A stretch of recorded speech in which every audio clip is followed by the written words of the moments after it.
Depuis lundi, nous ne parlons que de ça, la fin de Game of Thrones. Qu'elle vous ait plu ou que vous la détestiez, une chose est immuable, Game of Thrones, c'est terminé, et c'est une mauvaise nouvelle. Allow me to show you something.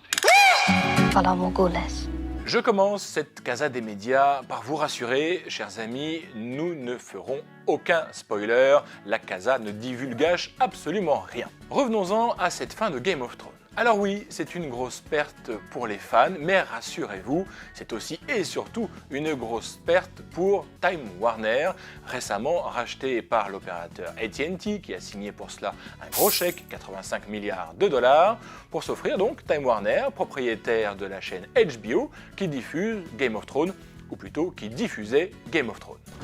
Your absence has already been noted.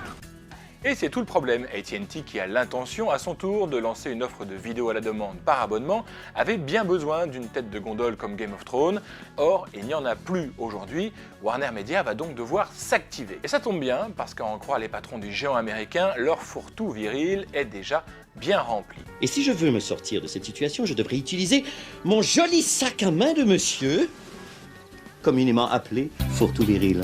À venir, la saison 3 de Westworld pour 2020, la suite des aventures des héroïnes de Big Little Lies dans les toutes prochaines semaines, une nouvelle série, The Watchmen, qui semble prometteuse, et surtout, une palanquée de déclinaisons de Game of Thrones. Where are my dragons? Ce qu'on en sait, franchement, à peu près rien, en tout cas rien de sûr, si ce n'est qu'un préquel de la série sera tourné le mois prochain, en juin, que la rumeur veut qu'il parlera des enfants de la forêt et qu'il s'intitulerait Blood Moon, la lune sanglante.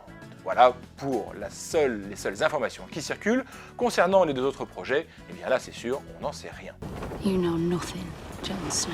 Mais une chose est-elle certaine, AT&T a plutôt intérêt à ce que cette nouvelle histoire soit réussie s'il veut pouvoir s'appuyer dessus pour recruter de nouveaux abonnés à cette future plateforme de SVOD. Là où Disney pourra s'appuyer sur l'univers Star Wars et Netflix sur la profusion de son catalogue, AT&T a bien une carte à jouer grâce à HBO, à condition de remettre rapidement la main sur une pépite à la Game of Thrones. En vous remerciant, bonsoir. To those who can hear me, I say, do not despair.